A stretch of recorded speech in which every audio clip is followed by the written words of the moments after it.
Hello. My ex-boyfriend invited me on a business trip that he was going to Rio de Janeiro, Brazil.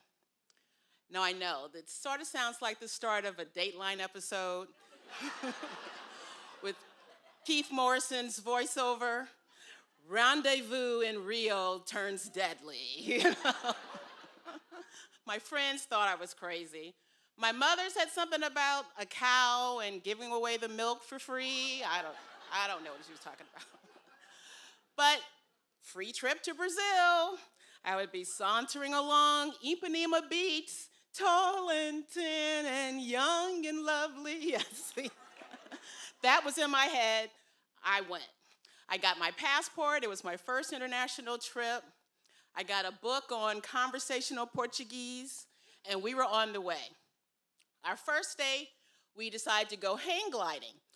The tour bus took us up to the top of the mountain. The guide went around to collect the $75 fee. When he got to me, I proudly presented my Brazilian cruzados. He's like, "Oh, sorry, I only take American."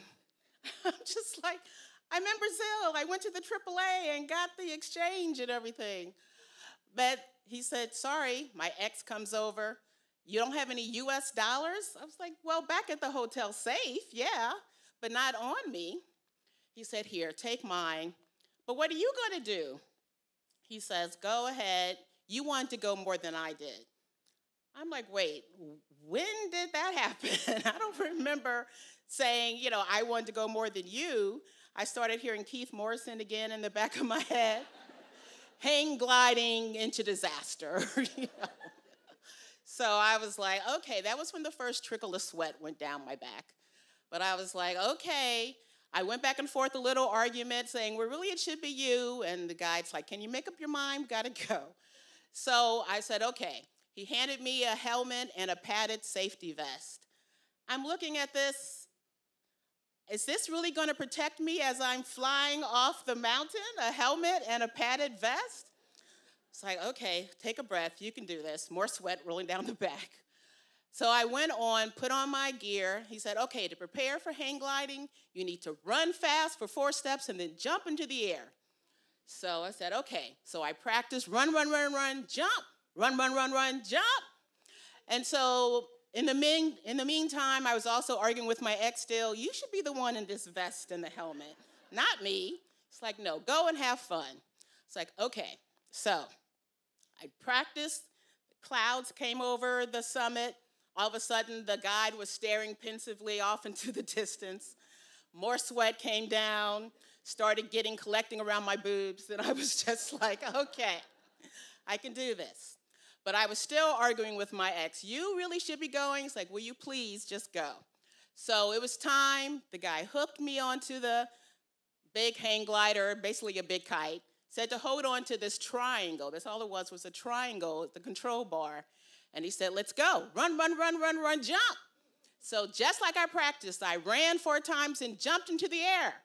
But this time, when I landed, there was not solid ground anymore. My legs were dangling along in the air. I was terrified. I've been so busy arguing with my ex, I completely forgot about what I was actually about to do. So I, of course, screamed for a solid minute, closed my eyes tightly, but I finally opened them up, and I saw the most spectacular bird's eye view of Rio de Janeiro. It was lovely with the Sugar Loaf Mountain over here, the Christ statue, the Redeemer over here. We were having a lovely hang glide until he said, okay, it's time to land. Land? I don't remember saying anything about how we're supposed to land. Was I supposed to be practicing something? And he says, it'll be just like we took off. All you're going to be doing is running when we get to the beach. It's like, okay, but what about the people that are on the beach? There are people sunbathing and playing beach basketball or volleyball. I was like, what am I supposed to do about them? He said, don't worry, we're going to a part where there are no people. But what about the ocean? The ocean is still going to be there.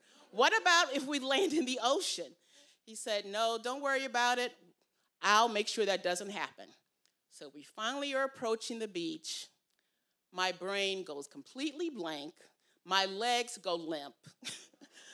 Instead of sauntering along the Ipanema beach, I was being dragged. 2 lines from my leg prints were going along. Thankfully, he didn't need my assistance to land safely. My ex was there waiting for me along with the driver. I thanked the guide, told him obrigado, or obrigada, whatever it is in Portuguese, and hugged my ex. And of course, when we got back to the States, we got back together again. Thank you.